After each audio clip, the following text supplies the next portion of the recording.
Bonjour, aujourd'hui je vais vous réaliser une brioche. Alors cette recette je la fais tout le temps, c'est celle que je préfère, c'est celle de Karine, ma collègue, elle est top. Je vais la faire aujourd'hui dans le moule brioche, donc celui-ci vous voyez qui a une forme très jolie pour faire des belles brioches bien gonflées. On peut bien sûr la réaliser dans n'importe quel moule Flexipan Air, ça fonctionne aussi également. Donc c'est parti, je vous montre. Moi je vais faire la pâte au high cooking. Après vous pouvez utiliser le robot que vous souhaitez ou même la faire à la main, voilà, si vous n'avez pas de robot. Donc c'est parti, je vous montre la recette. Le moule brioche est posé sur la plaque en alu. On aura besoin du cul de poule et de la roule-pâte. Pour les ingrédients, il faut de la farine, du sucre, du beurre, du lait, de la levure Guy de Marle spécifique pour les pâtes à brioche, déjà salées, donc là je ne rajoute pas de sel dans ma recette, des œufs, de la crème, du sucre perlé et de la vanille.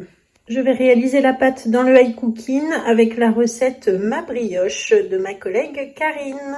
Donc sur le high cooking, j'ai recherché la recette qui s'appelle Ma brioche. Je fais faire la recette ici et lancer le pas à pas. Donc 200 g de lait entier, alors que j'ai déjà pesé, j'ai déjà préparé mes ingrédients.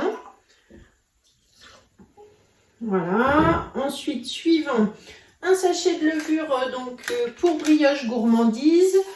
Je vous rappelle qu'elles sont déjà salées, donc je ne rajoute pas de sel dans cette recette. Suivant, une cuillère à café de vanille. Donc là, je vais rajouter la vanille que je trouve sur la boutique, l'extrait de vanille qui est vraiment très très concentré. Donc j'en mets juste un petit peu comme ça. Et je fais suivant, je mets mon bouchon et là ça va tourner donc 30 secondes, 40 degrés vitesse 2 pour faire chauffer le lait et la brioche.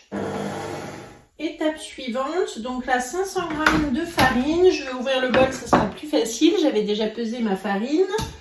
Donc pour la brioche, je vous conseille d'utiliser de la farine T45.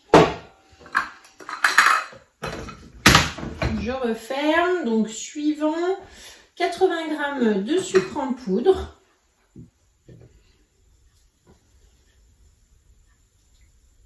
Suivant et 2 œufs entiers.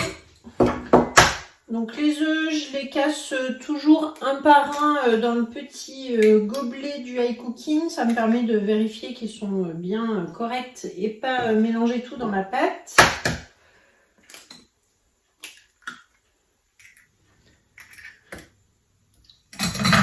Voilà, suivant. Et là donc ça va tourner 30 secondes en vitesse 3 pour mélanger. Étape suivante, donc là maintenant le robot va pétrir 2 minutes en mode pétrissage lancé. Étape suivante, donc 100 g de beurre que je vais mettre en petits morceaux.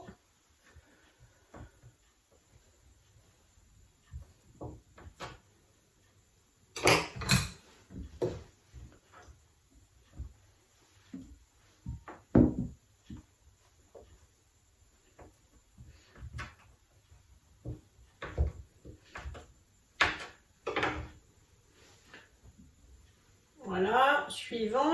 Et là, 2 minutes pétrissage. Étape suivante. Donc là, je vais mettre 20 g de farine, tout simplement pour décoller la pâte avant de la vider et de la sortir du robot. 15, ça suffit. Suivant, et ça tourne 10 secondes en pétrissage. Étape suivante, voilà, donc là je vais pouvoir sortir ma pâte du robot. On va la remettre un tout petit peu en pétrissage parce que vous voyez il reste encore pas mal de farine sur le dessus. Hop, je reprends l'étape.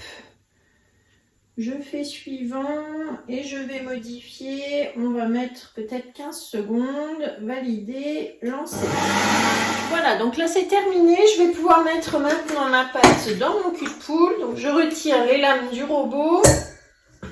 Donc une fois que la pâte est dans le cul de poule, je vais tout simplement mettre une toile de cuisson par-dessus comme ça et la laisser gonfler pendant 30 minutes. On se retrouve tout à l'heure. Au bout de 30 minutes, donc voilà déjà la pâte qui a commencé à bien gonfler. Maintenant, je vais la mettre 30 minutes au frigidaire et on se retrouve après pour la façonner. Au bout de 30 minutes, je retire ma toile de cuisson. Je vais donc pouvoir dégazer ma pâte. Alors, je vais prendre ma roule-pâte. sur laquelle je verse un petit peu de farine.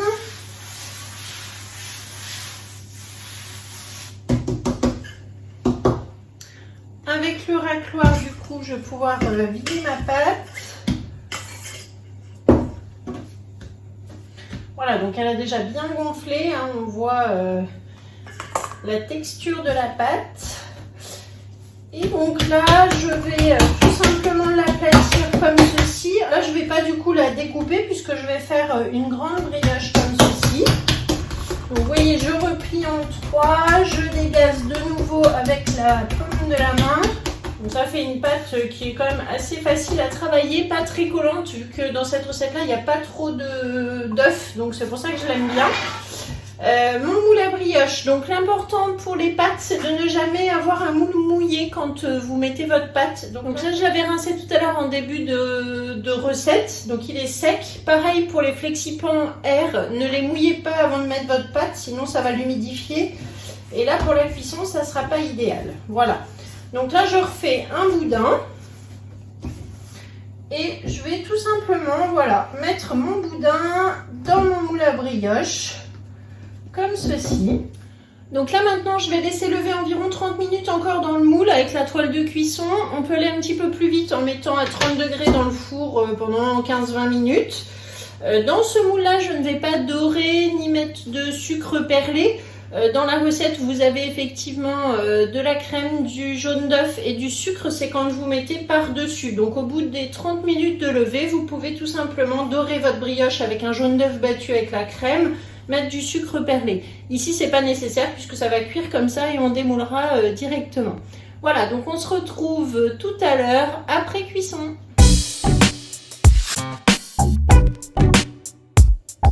Donc ça y est, ma brioche est cuite après 25 minutes dans le four. Là, elle est toute gonflée, donc vous voyez, bien sortie du moule.